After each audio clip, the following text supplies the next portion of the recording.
नमस्कार दोस्तों, एक बार फिर से स्वागत है आप सभी को एग्री मस्ती के यूट्यूब चैनल पे। और दोस्तों, आज मैं आप लोगों के लिए एक बहुत ही इम्पोर्टेंट टॉपिक लेकर के आया हूं। और दोस्तों, ये टॉपिक है आपका beneficial insect and paste of horticultural crops and there management का। ये प्रीवियस ईयर पेपर है, ठीक है दोस्तों। और दोस्तों, मैं इस पेपर में 30 प्रश्नों को आप लोगों को सोल्यूशन दूंगा, जिससे आपके परीक्षा में प्रश्न फंसेंगे ही फंसेंगे, क्योंकि दोस्तों ये प्रीवियस ईयर का पेपर है। तो दोस्तों, आप लोगों से मेरा रिक्वेस्ट है कि आप लोग इस वीडियो को अंत तक जरूर देखें, तभी आप लोग इन तमाम प्रश्नों को समझ सकेंगे, तभी आप लोग पेपर को आसानी से सोल्व भी कर पाएंगे। तो दोस्तों, मैं वीडियो में आगे बढ़ूं उससे पहले आप लोगों से मेरा छोटा सा रिक्वेस्ट कि प्लीज़ आप लोग इस वीडियो को ज़्यादा से ज़्यादा लाइक कर दें। और हाँ दोस्तों, अगर आप लोग इस चैनल पर नए हैं तो सब्सक्राइब भी जरूर कर लीजिएगा। तो दोस्तों, अब मैं पेपर का सोल्यूशन निकालने जा रहा हूँ, तो चलिए आप लोग भी तैयार हो जाइए। और दोस्तों, पहला प्रश्न पूछा गया है, खाली स्थान राइस टुमरो वायरस के लिए एक वेक्टर के रूप में कार्य करता है दोस्तों। तो इसका आपका सही उत्तर हो जाएगा ऑप्शन ए, यानी दोस्तों नेफोटेटिक्स। दोस्तों, यहाँ पर दिख नहीं रहा है क्योंकि बहुत ज़्यादा इसमें क्या हो गया है दोस्तों, ये पिक्चर फट गया है। फिर भी मैं आपको बता रहा हूँ, निफोटेटिक्स नाइग्रोपिक्टस, ये क्या है दोस्तों, एक खाली स्थान में इसको यहाँ पे भरा जाएगा। यानी दोस्तों, निफोटेटिक्स नाइग्रोपिक्टस राइस टुमरो वायरस के लिए एक वेक्टर के रूप में कार्य करता है।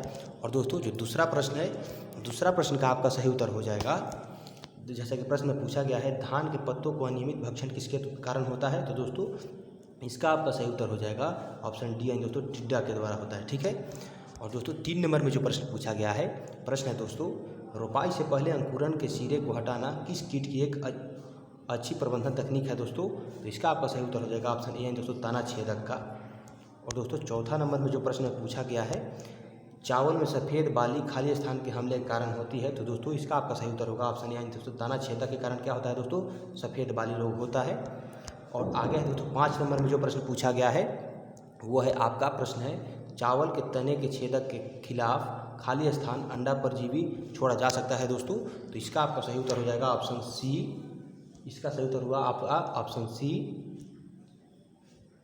यानी दोस्तों ट्राइकोग्रामा चाइलेंसिस, ठीक है, चिलोंसिस भी बोल सकते हैं। और दोस्तों, 6ठा नंबर प्रश्न में पूछा गया है आपका, किस कीट से प्रभावित ज्वार का पौधा अधिक साइड टिलर का उत्पादन करने वाला बन जाता है दोस्तों। तो इसका आपका सही उत्तर होगा ऑप्शन डी, यानी सूट फ्लाई से प्रभावित ज्वार का पौधा। और दोस्तों, 7 नंबर में जो प्रश्न है, वो है दोस्तों, एक पत्ती के मध्य शिरा का सुरंगन खाली स्थान द्वारा किया जाता है। तो दोस्तों, इसका आपका सही उत्तर हो जाएगा ऑप्शन बी, ठीक है दोस्तों। इसका सही उत्तर हुआ आपका ऑप्शन बी, यानी स्क्रीपोफागा एक्सरपटाइल्स, ठीक है।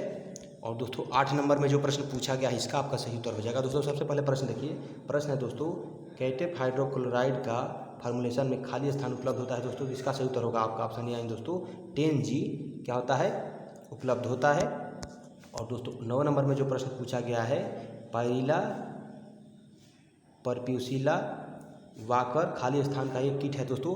तो 9 नंबर पर जो प्रश्न है, इसका आपका सही उत्तर हो जाएगा, ये गन्ना का कीट है, ठीक है दोस्तों। पायरिला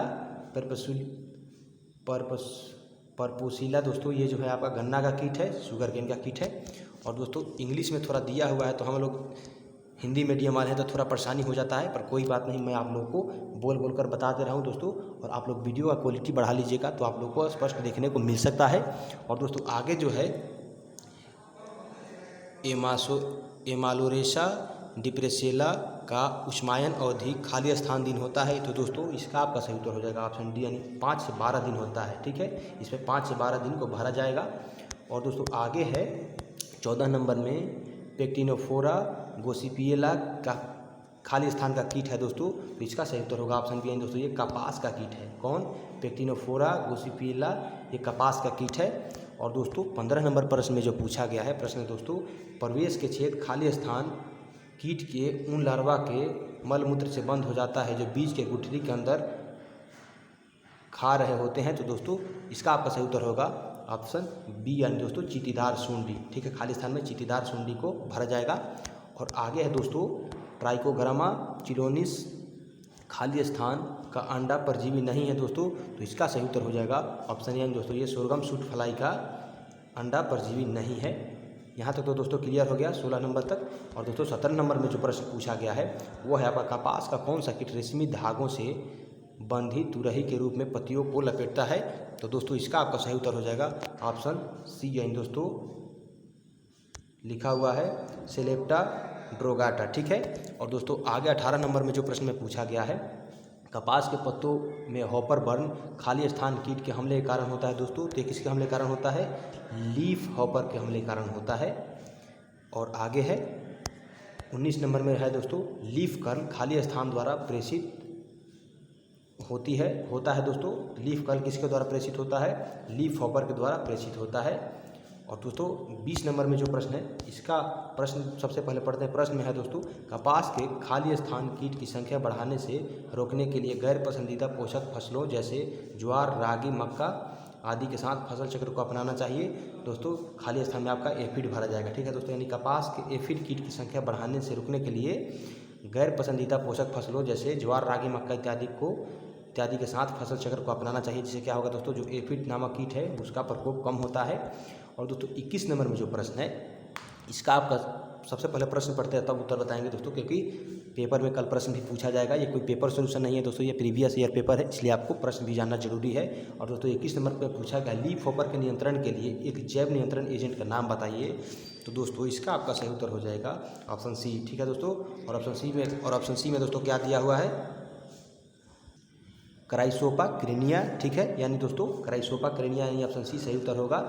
और दोस्तों 22 नंबर में प्रश्न जो पूछा गया है इसको देखते हैं। और दोस्तों 22वां जो प्रश्न है, इसका सबसे पहले इस प्रश्न को पढ़िए। सरसों एफिड खाली स्थान गण के अंतर्गत आता है। तो दोस्तों ये हेमीपेटेरा गण के अंतर्गत आता है। कौन सा कीट दोस्तों? सरसों एफिड। और दोस्तों आगे है डाईमेथुएट 30 EC का उपयोग पैंडेड बग को खाली स्थान की दर से नियंत्रित करने के लिए किया जाता है दोस्तों। तो दोस्तों इसका सही उत्तर होगा आपका ऑप्शन सी है दोस्तों। 650 ml से 1 लीटर प्रति हेक्टेयर के हिसाब से डाईमेथोथिएट 30 EC का उपयोग पैंडेड बग को नियंत्रण करने के लिए किया जाता है। जो मात्रा है दोस्तों 650 ml से 1 लीटर।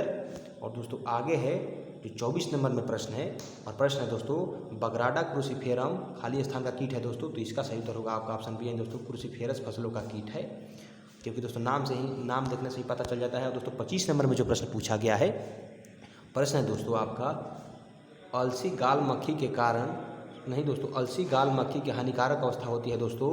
इसकी कौन सी अवस्था होती है? मैगट अवस्था होती है, यानी ऑप्शन डी अलसी गाल मक्खी की हानिकारक अवस्था होती है। और दोस्तों आगे है 26 नंबर में जो प्रश्न पूछा गया है, प्रश्न है दोस्तों, पेंटेड बग की हानिकारक अवस्था होती है। तो दोस्तों इसका आपका सही उत्तर होगा ऑप्शन सी है दोस्तों, नीम्फ। जो पेंटेड बग होती है, इसकी जो नीम्फ स्टेज होती है वो फसलों को नुकसान पहुंचाती है। और दोस्तों 27 नंबर में जो प्रश्न पूछा गया है, और प्रश्न है दोस्तों, सरसों एफिड की हानिकारक अवस्था होती है। तो दोस्तों 27 नंबर प्रश्न का आपका सही उत्तर हो जाएगा ऑप्शन ए दोस्तों। जो सरसों एफिड होता है उसका नीम्फ जो होता है सबसे ज़्यादा खतरनाक और हरामी होता है, फसलों को बहुत नुकसान पहुंचा देता है, जिससे किसानों को नुकसान हो जाता है। और दोस्तों 28 नंबर में जो प्रश्न पूछा गया है, उसका उत्तर जानने से पहले आप लोग बेईमानी मत करिए और वीडियो को लाइक कर दीजिए दोस्तों, क्योंकि आपको कुछ नहीं लगेगा। मुझे तो वीडियो बनाने में मेहनत लगता है, आप लोग बस एक बार प्रेस कर दीजिए लाइक बटन। और हाँ दोस्तों, नए हैं चैनल पे तो सब्सक्राइब जरूर कर लीजिएगा दोस्तों, क्योंकि एग्रीकल्चर का इससे अच्छा सोल्यूशन और इससे अच्छा आपको क्लास कहीं नहीं मिलेगा। और दोस्तों 28 नंबर प्रश्न को भी जान लेते हैं दोस्तों। सबसे पहले बता दूं प्रश्न क्या है दोस्तों, सरसों की आरी मक्खी की हानिकारक अवस्था होती है दोस्तों। तो आपका सही उत्तर होगा ऑप्शन बी है दोस्तों, मैगट अवस्था जो होती है सरसों की आरी मक्खी की, ये सबसे खतरनाक होता है। और आगे है दोस्तों 29 नंबर में जो प्रश्न है दोस्तों, गन्ने के शीर्ष वेधक का वैज्ञानिक नाम है दोस्तों। तो आइए समझते हैं गन्ने का शीर्ष वेधक का वैज्ञानिक नाम क्या होता है। वो है दोस्तों आपका स्क्रिफोगा एक्सेरपेटालिस, ठीक है। ये दोस्तों गन्ने शीर्ष वेधक का वैज्ञानिक नाम है, ठीक है। और दोस्तों 30 नंबर में जो प्रश्न है वो है दोस्तों, सोरगम सूट फ्लाई का वैज्ञानिक नाम क्या है। तो दोस्तों ये हम लोग का वीडियो का आखिरी प्रश्न है, तो इसको भी समझ लेते हैं। और दोस्तों इसका आपका सही उत्तर हो जाएगा ऑप्शन सी, ठीक है दोस्तों। और ऑप्शन सी में क्या दिया हुआ है, अल्थेरिगोना स्कोकाटा, ठीक है। ये दोस्तों सोरगम सूट फ्लाई का वैज्ञानिक नाम है। तो दोस्तों मैं उम्मीद करता हूँ कि मेरे द्वारा बनाए गए वीडियो से आप लोगों को मदद मिलता होगा। और दोस्तों आप लोगों को मदद मिलता है तो आप लोग मुझे भी मदद करिए और चैनल को सब्सक्राइब करिए, इस चैनल को आगे बढ़ाइए। मिलते हैं फिर अगली वीडियो में, तब तक के लिए जय जवान और जय कृषि विज्ञान।